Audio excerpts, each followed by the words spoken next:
there, welcome to Story Lab. This week we're talking about grit, while we take a look at the story of someone who met up with a pretty unusual bonfire. Oh, and don't miss this either.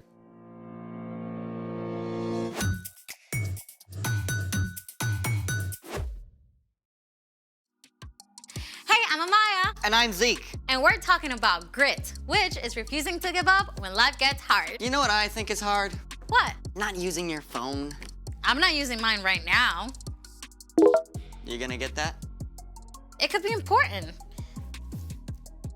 Oh, it's from you. Well, cell phones can be good. Right. I mean, you might be watching us on a phone right now. Yeah. You have an invitation to play Farm Builder. Ooh.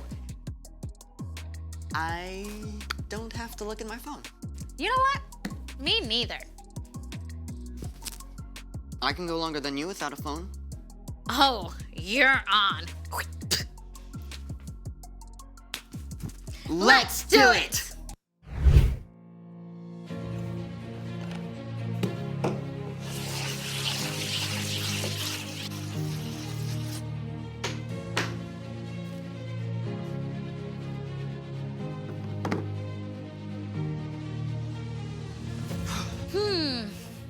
Wow. All this free time. Yeah, I know. You know, I could be learning Spanish right now. I actually got this really awesome app.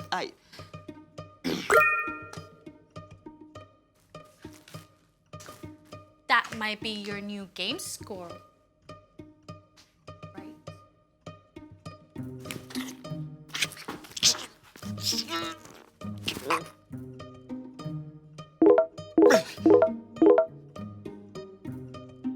That sounds like a lot of new likes, doesn't it?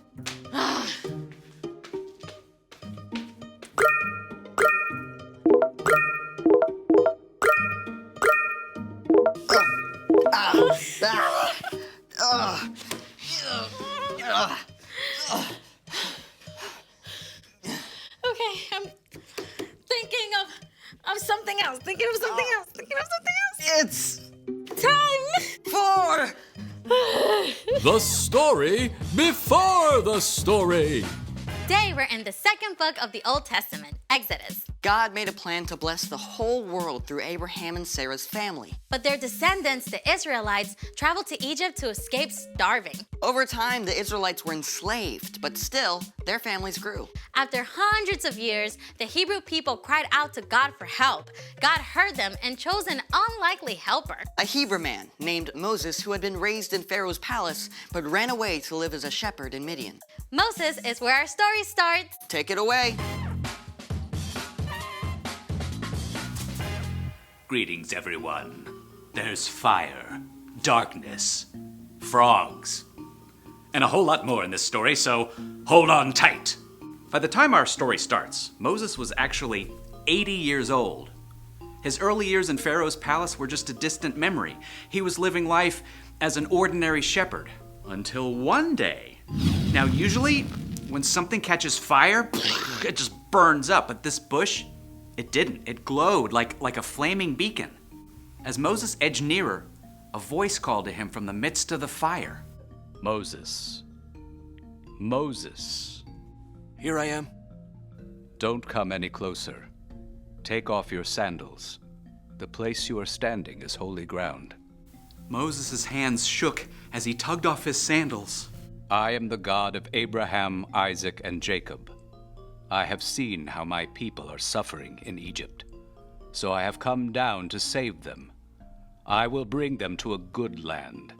So now go. I am sending you to Pharaoh. I want you to bring the Israelites out of Egypt. So many thoughts must have rushed through Moses' head. He had been raised in the palace by Pharaoh's daughter, but that Pharaoh had died and a new Pharaoh was in charge. Also, Moses had no idea if his own people would even accept him. But what if the Israelites don't believe you sent me? Throw your walking stick on the ground. Okay, Moses did what he was told. Right then and there, God turned Moses' walking stick into a snake! And then back into a stick. Still, Moses was nervous. The bush continued to blaze. Lord, I'm a terrible speaker in front of people. Go. I will help you speak. Couldn't you send someone else? Your brother Aaron can speak well. He is already on his way to meet you. Tell him what to say. I will help both of you speak. Even though the thought of facing Pharaoh probably made him sick with fear, Moses did travel back to Egypt. Together, Aaron and Moses spoke to the Israelites. God has heard you. He will lead us out of Egypt. We just have to okay it with Pharaoh. Oh boy. Moses just probably wanted to run, but instead, he made his way to the palace where he had grown up. With Aaron, he stood his ground before the new Pharaoh. Tell him, the Lord says, let my people go. Then they will hold a feast to honor me in the desert. Aaron repeated the words loudly and clearly, and Pharaoh glared down. Who is the Lord? Why should I obey him? Instead of releasing God's people, Pharaoh gave orders for them to work even harder. Now the Israelites were upset with Moses for making things worse. I did what you asked, and now it's just worse. You haven't saved your people at all. Pharaoh will not listen to you, so I will use my powerful hand against Egypt. I will bring the people of Israel out of Egypt.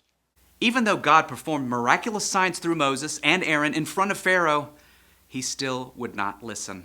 So, the next morning, Aaron and Moses met Pharaoh down at the Nile River. Moses instructed Aaron what to say and do. The Lord has sent me to you. He says, let my people go. But you have not listened. Here is how you will know I am the Lord. Aaron raised his staff high. I will strike the water with this walking stick. The river will turn into blood. The fish will die, and no one will be able to drink the water. The water turned to dark red blood. But still, Pharaoh was stubborn. Moses must have been just tempted to give up and go back to Midian, but God called him to speak to Pharaoh again and again. God says, let my people go. Over and over, Pharaoh promised to release God's people. And every single time, he went back on his word, even though God sent frogs, followed by gnats and flies. All the Egyptians' cattle died. Ugh.